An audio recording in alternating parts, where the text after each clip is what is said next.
everyone. We're going to be reading chapter 11 in The Mouse and the Motorcycle. We're getting pretty close to the end. There are only 13 chapters. So everyone get out your book and you can read along with me, okay? So chapter 11 is titled The Search. I have to go out into the hotel, Ralph informed his relatives. I've got to help that boy. Oh, no, not out into the hotel, cried Ralph's mother. Not while the housekeeper is looking for mice. If you're seen, we'll be in danger. I'll be back before dawn, said Ralph, staunchly. I must go. Don't try to stop me. See here, my boy, aren't you being a bit dramatic? Asked Uncle Lester. Whatever do you have to go out into the hotel for? To pilfer a pill, said Ralph. An aspirin tablet. His answer was dramatic enough for Uncle Lester. His entire family stared at him in disbelief. Not an aspirin.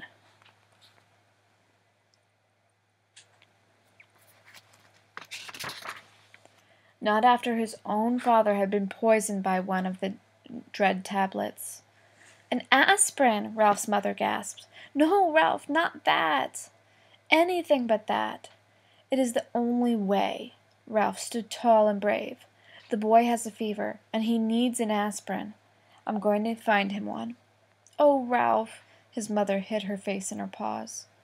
But Ralph, quavered Aunt Sissy, remember your father. You can't carry an aspirin in your cheek pouches. It would poison you. How could you get one here? I'll find a way.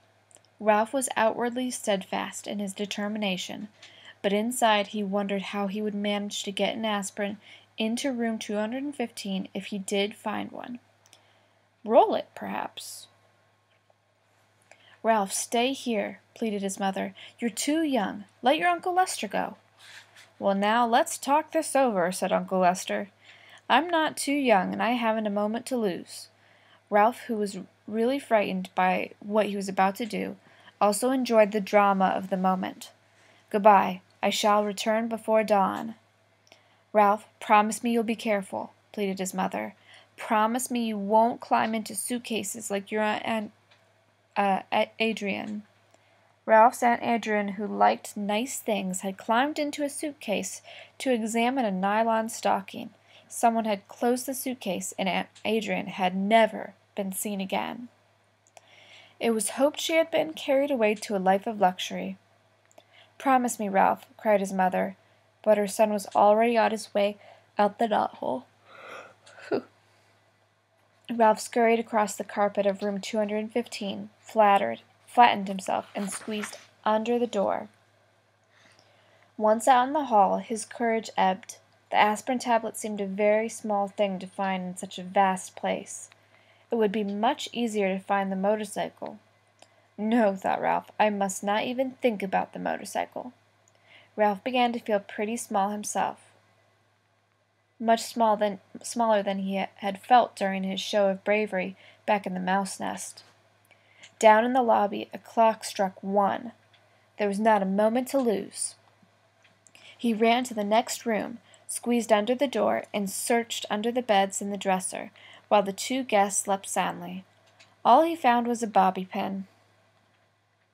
He skipped room 211 because his enemy, the little terrier, was still there, and ran on to room 209.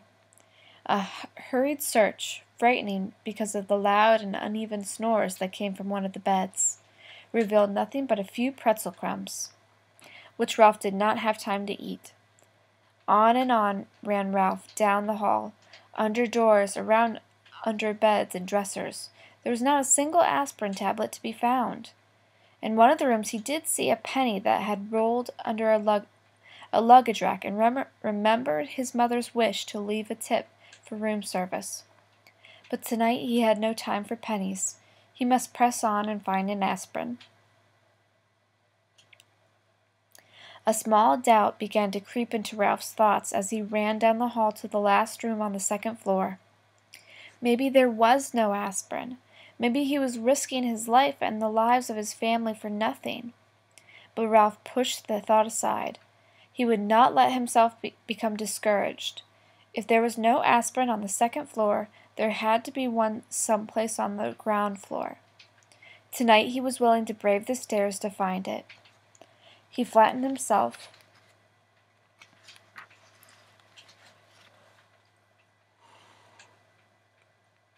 Oh my, guys.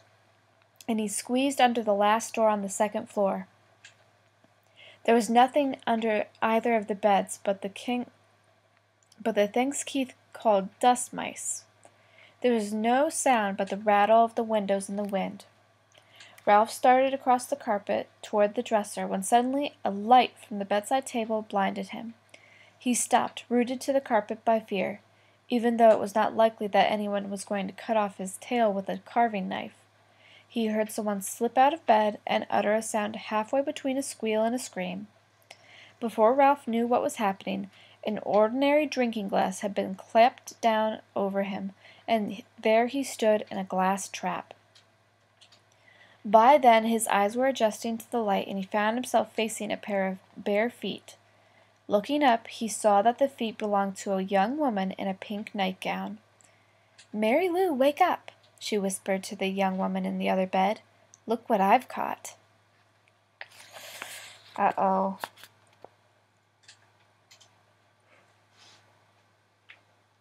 So how do you guys think that Ralph is going to get out of this one?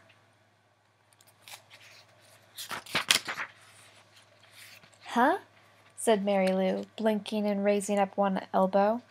Her hair was done up on pink rollers. "Betty, are you out of your mind? It must be past 1 o'clock in the morning." The night was slipping by much too quickly for the trapped mouse. He was terrified and he was desperate. No one in his family had ever been trapped under a drinking glass before. Worst of all, he was failing Keith and endangering his family. "Wake up, Mary Lou, and look," insisted Betty. "I was getting up to stop the rattle in the window and caught a mouse." This news roused Mary Lou from bed, and the two young women knelt on the carpet to look at Ralph, who promptly turned his back. He did not care to be stared at in his misery, but it was no use. The women moved around to the other side of the glass.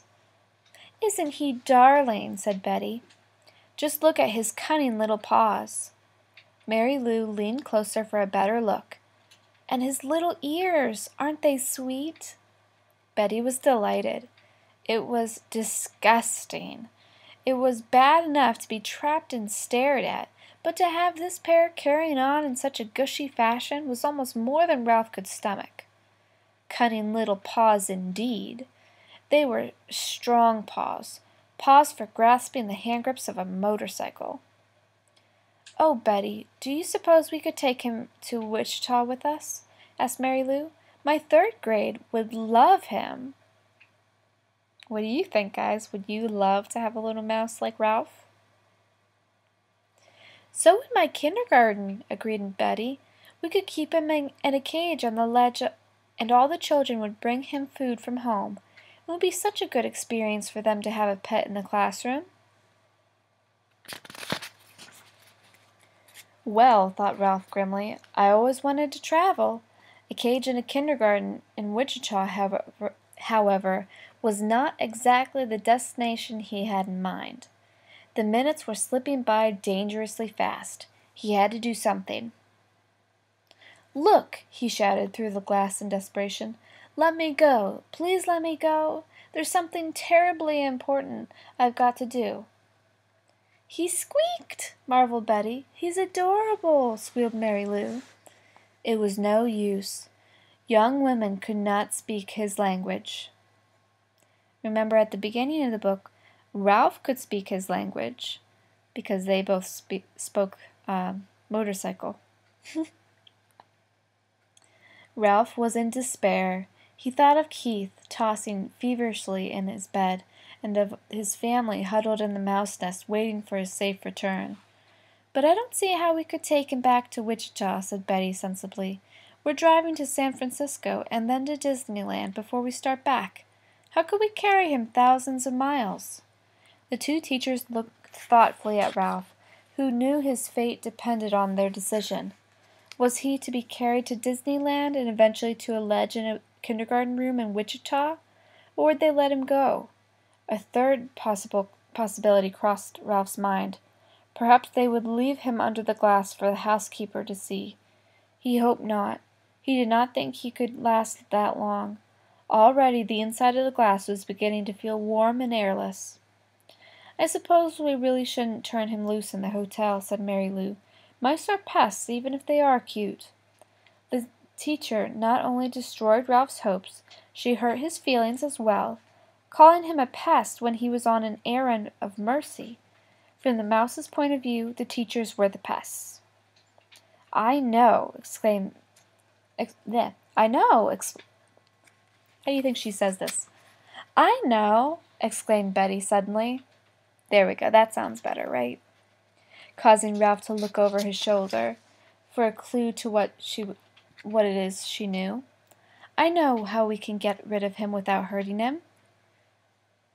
The young teacher reached over the bedside table where she picked up a picture postcard. She slid it carefully under the glass and under Ralph's feet so that he was now standing on the postcard. He noticed the picture was of a giant redwood tree, the same postcard all travelers bought when they came to California. "Now what are you going to do?" asked Mary Lou. "Watch." Watch. Betty carefully lifted the postcard, Ralph and the glass, and walked across the room. Even though he knew it was useless, Ralph scrabbled around in his tiny prison. He was afraid she was taking him toward the wash basin. He had heard of mice being drowned by people who did not like traps. The teacher walked not to the wash basin, but to the open window. She held Ralph across the cell, removed the postcard from the glass, and gave it a little jerk that shook Ralph off into the vines that grew up the side of the building. "There," she said, and closed the window, leaving Ralph clinging to a vine high above the ground. So, that's an interesting picture we have of Ralph. He's clinging to a vine on the side of the building, outside of the building. So, we're going to have to see what happens to him tomorrow in An Errand of Mercy. Chapter 12. We're getting very close to the end, guys. We'll see what happens. Bye, everyone.